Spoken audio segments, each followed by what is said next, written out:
Most moms that come to us are relatively healthy, but for this family, Consuelo was very, very sick, and at times we didn't know whether she would survive or not. We were getting ready to celebrate kind of our first Thanksgiving. I wasn't feeling too well. We found out that we all had COVID in my family. Slowly after, I started getting worse. I was 33 weeks pregnant at the time. We got a little worried and went to the hospital emergency room. I was there for about a week when they told me we need to deliver the baby. I remember my text to him was, I don't know if I'm gonna live. They don't think I will. You know, they're kind of talking like, we need to make decisions, you need to have someone here. And so I remember just texting him, here are all the bills, here's all the account numbers. She was giving me all this information that was just over my head. You know, what I could think of is what's happening right now. That's all I remember is I was then intubated, and then they delivered the baby. The next day, my lungs began to collapse.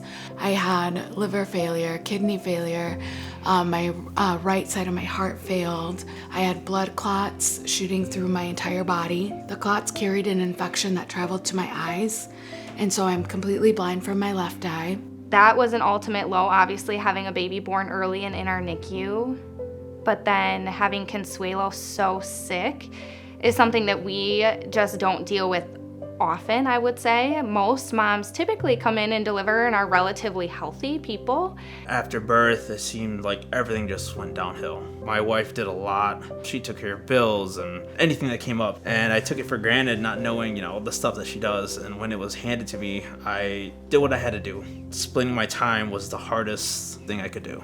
Work, home, our daughter Melody, who was here, still going to school, dealing with the same situation, and then also making time to visit our son in the NICU.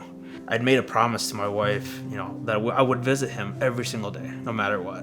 When I woke up in March, that was the first time I got to meet my son. Like that first week of March, I'm waking up and I'm thinking like, am I pregnant? Did I have my baby? Where is my baby? Where are my kids? Where am I?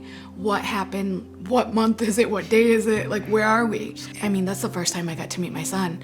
I never got to hear him cry. I never got to, hold him, see him at all.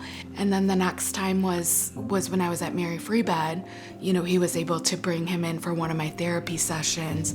He's already 6 months at that point. I've never visited the NICU. I've never, really know anything about it until the situation. And they were just so welcoming every time I came in.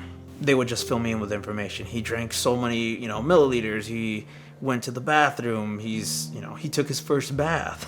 And when I would go and visit, being exhausted, just something about them always cheered me up, happy to see my son. Hey, give me an update when I got in. He's doing great. He was eating, he was breathing. Just all these steps that they were taking. For us to have been able to use those resources and see that they had the tools to take care of our son, it's just amazing to us. We're grateful and we're thankful for the staff.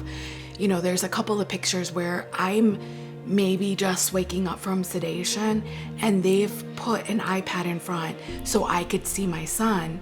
I don't remember, I'm only seeing this in photos, but the time that they took to dress him up in a little reindeer outfit so I could see him, pack up his onesie and save it for me. They did like a molding of our hands together. They just went above and beyond for us, and I thought, that was amazing. And just, again, the tools and resources that they have.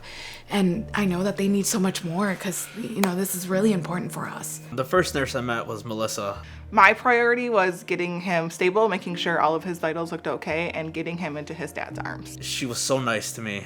She let me hold Sam for the first time, so it's always in my mind. She was just great with him.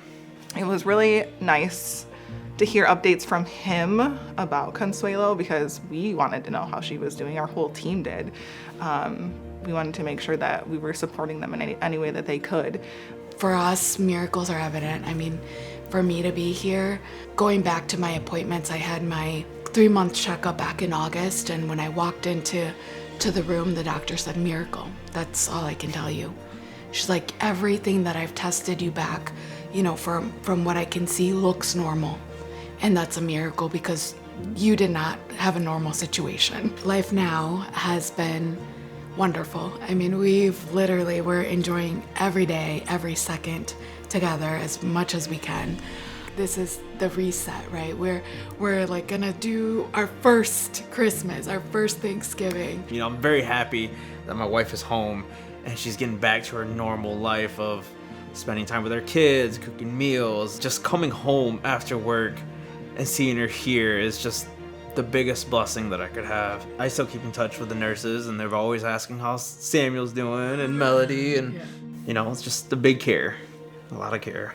Knowing that there are pediatric resources at Trinity Health for our community is amazing. You know, we are grateful and thankful that these resources exist. It's almost a resource within hospitals and in the community that a lot of people don't think about and don't really know about. They don't see the impact unless it impacts them or somebody in their family. And so this whole campaign is really cool in providing things that maybe the hospital can't provide right now. We have so many needs and for the babies, and it's really just awesome knowing that people really care enough about that to donate and do things like that for us.